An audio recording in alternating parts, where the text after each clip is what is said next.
Hello மிடேஷல்ல குட்டீஸ், இன்னைக்கு நம்ம இரும்பு தோசைகள் எப்படி பழக்கலான்னு பார்த்துடலாங்களா. புது தோசைகள் இரும்பில் வாங்கினோம் அப்படின்னா ஃபஸ்ட்டாக தோசை ஊற்றும் போது தோசை வராது. ஸோ அதுக்கு வந்து தோசைகளை நல்லா கழுவி ஸ்டவ்வில் வச்சுக்கோங்க.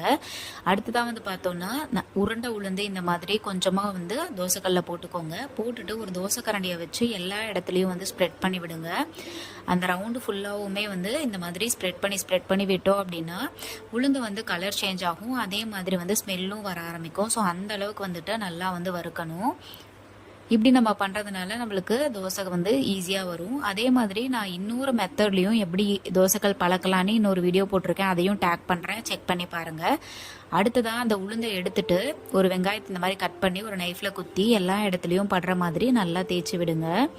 லைட்டாக எண்ணெய் ஊற்றிட்டு நம்ம தேய்ச்சிக்கலாம். இந்த ஆயில் டிஸ்பென்சர் வந்து 2-in-1 ஆயில் டிஸ்பென்சர். நான் வந்து அதோட ஷார்ட்ஸும் முன்னாடியே போட்டிருக்கேன்.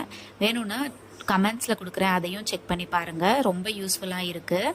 இப்போ வந்து பார்த்திங்கன்னா எல்லா இடத்துலையும் படுற மாதிரி ஆயில் வந்து நம்ம ஸ்ப்ரெட் பண்ணி விட்டாச்சு. அடுத்ததான் நம்ம ஃபஸ்ட்டாக ஒரு தோசை கொஞ்சம் மொத்தமாக ஊற்றிக்கணுங்க. கொஞ்சம் நல்லாவே மொத்தமாக ஊற்றிக்கோங்க. ஊற்றிட்டு எண்ணெய் ஊற்றிக்கோங்க. எப்பயுமே நம்ம ஃபஸ்ட்டாக ஊற்றுற தோசை அந்தளவுக்கு நல்லா வராது. அதனால் நம்ம வந்துட்டு அந்த தோசையை வந்துட்டு சாப்பிட வேணாம். ஸோ இந்த அளவுக்கு பிஞ்சு தான் வரும். ஆனால் நம்ம கவலைப்பட தேவையில்லை, ஏன்னா நெக்ஸ்ட்டு தோசை வந்து சூப்பராகவே வரும். அதை வந்துட்டு எடுத்துகிட்டு திருப்பியும் வந்து வெங்காயத்தில் வந்து நல்லா வந்து தேய்ச்சி விட்டுட்டு அடுத்ததாக வந்து நெக்ஸ்ட்டு தோசை வந்து ஊற்றிக்கோங்க. இப்போ வந்து இந்த தோசையும் லைட்டாக மொத்தமாக ஊற்றிக்கோங்க. இப்போ பார்த்தீங்கன்னா பாருங்கள் இந்த தோசை எவ்வளோ சூப்பராக வருதுன்னு சொல்லிட்டு. ஸோ நீங்கள் தோசைகள் பழக்கணுன்னா இந்த மெத்தட், இல்லைனா நான் இதுக்கு முன்னாடி இங்கே டேக் பண்ணியிருக்கிற மெத்தட், இந்த ரெண்டில் ஏதாவது ஒன்று ஃபாலோ பண்ணிக்கோங்க. ஈஸியாக வந்துட்டு ஃபஸ்ட்டு ட்ரைலேயே தோசை சூப்பராக வரும்.